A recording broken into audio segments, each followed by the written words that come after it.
Chapter 3. Jesus heals on the Sabbath. He entered again into a synagogue, and a man was there whose hand was withered. They were watching him to see if he would heal him on the Sabbath, so that they might accuse him. He said to the man with the withered hand, "Get up and come forward." And he said to them, "Is it lawful to do good, or to do harm on the Sabbath, or to save a life, or to kill?"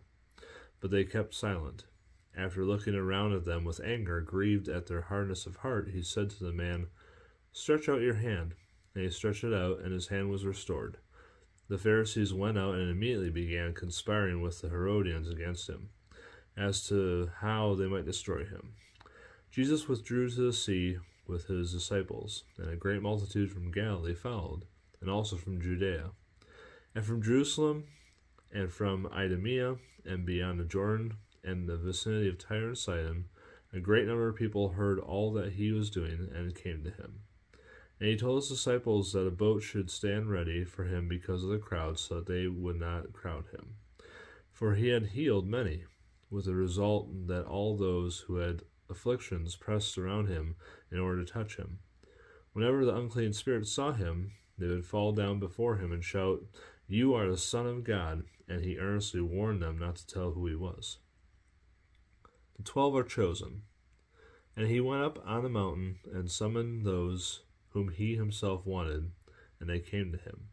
And he appointed 12, so that they would be with him, and that he could send them out to preach, and to have authority to cast out demons.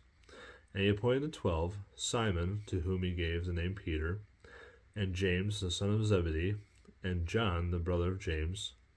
To them he gave the name Boanerges, which means sons of thunder, and Andrew and Philip, and Bartholomew and Matthew, and Thomas and James the son of Alphaeus, and Thaddeus and Simon the Zealot, and Judas Iscariot, who betrayed him.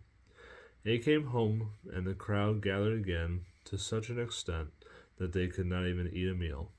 When his own people heard of this, they went out to take him custody of him, for they were saying, "He has lost his senses."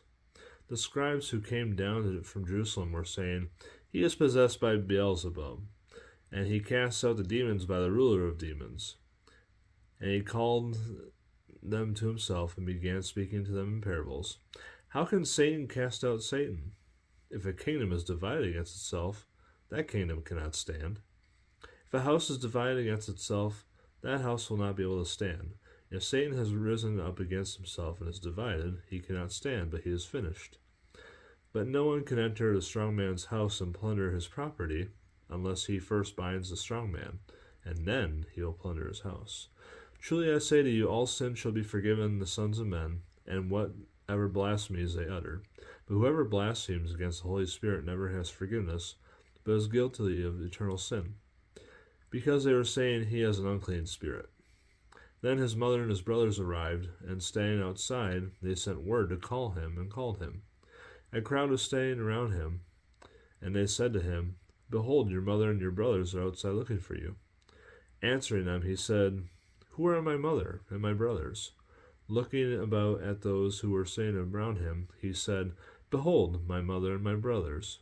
For whoever does the will of God, he is my brother and sister and mother.'"